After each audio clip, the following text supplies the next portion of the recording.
যোৱাকালি হাজাৰ হাজাৰ লোকৰ উপস্থিতিত অনুষ্ঠিত হয় অভয়াপুৰীৰ সৃজনগ্ৰাম লেংটি চিঙাপাৰৰ মদন মোহন বংশীবদন সত্ৰৰ বাঁহ ভঙা পৰ্ব।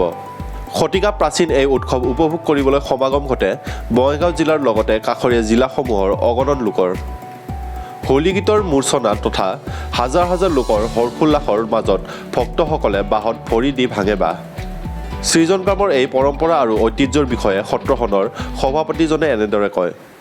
আজি জয়জয়তে আমি ৰাইজক শ্ৰদ্ধা জনাইছোঁ। আমাৰ শ্ৰী শ্ৰী মদন মোহন বংশীবদন সত্ৰ লেংটি চিঙাপাৰাৰ এই এটা ঐতিহ্যপূৰ্ণ উৎসৱ। প্ৰতি বছৰে শ্ৰীকৃষ্ণৰ দৌল যাত্ৰা ইয়াত 5 দিনীয়াকৈ অনুষ্ঠিত কৰা হয়। প্ৰথম দিনা সন্ধিয়া গণ উৎসৱ হয়, দ্বিতীয় দিনা ভৰদেউল, তাত পূজা পাতল যজ্ঞ আদি কৰা হয়, হোলী নৃত্য নাম প্ৰসংগ কৰা হয়। তৃতীয় দিনাও বিভিন্ন কাৰ্যসূচী হাতত লোৱা হৈছে আৰু চতুৰ্থ দিনা আমাৰ নাম প্ৰসংগতে সমাপ্তি হৈছে। আৰু আজি পঞ্চম দিনা আমাৰ ঐতিহাসিকভাৱে আমি আজি হুঁৱৰী উৎসৱ পালন কৰোঁ। গোসাঁই গোসাঁনীক আমি পদব্ৰজেৰে লৈ যাই পথাৰত হুঁৱৰী উৎসৱ পালন কৰা হয়। তাৰ পৰা গোসাঁই গোসাঁনীক আমাৰ সত্ৰলৈ ঘূৰাই অনা হয় আৰু সত্ৰলৈ ঘূৰাই আনি তেওঁলোকৰ মাজত অলপ বিবাদ হয়, কাৰণ গোসাঁইয়ে আজি 5 দিন ধৰি তেওঁ বাহিৰত আছে, গোসাঁনী অকলশৰীয়া হৈ আছে। সেইকাৰণে গোসাঁনীৰ কিছুমান অভিযোগ আছে। সেই অভিযোগবিলাক গোসাঁনীয়ে আপত্তি আকাৰে দাঙি ধৰিছে। তাতে দুয়োজনৰ মাজত তৰ্কযুদ্ধ হৈছে। শেষত গোসাঁইয়ে দণ্ড ভৰিবলগীয়া হৈছে আৰু দণ্ড দিয়াৰ ফলত আজি গোসাঁইক সত্ৰগৃহত প্ৰৱেশ কৰিবলৈ দিয়া হৈছে। আৰু এই সময়তে দুয়োজনৰ মিলন হয় আৰু মিলনৰ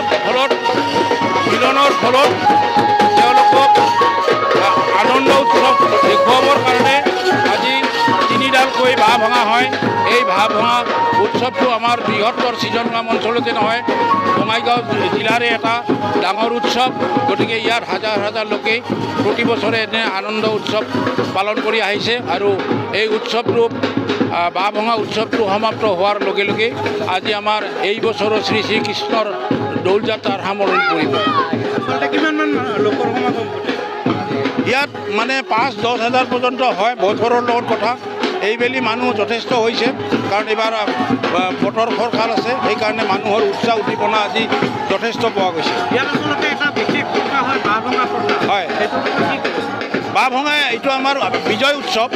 গোসাঁই গোসাঁনী যেতিয়া মিলন হ'ব তেতিয়া দুয়োজনে এটা আনন্দ উৎসৱ কৰিব বিচাৰে আৰু সেইকাৰণে আমাৰ ভক্তবান ৰাইজে পূৰ্বপুৰুষৰ দিনৰ পৰাই বাঁহ ভাঙি তেওঁলোকক আনন্দ দিয়ে আৰু তেওঁলোকে বাঁহ ভঙা উৎসৱ আনন্দ উৎসৱ দৰ্শন কৰি শেষত তেওঁলোকে সত্ৰত প্ৰৱেশ কৰে।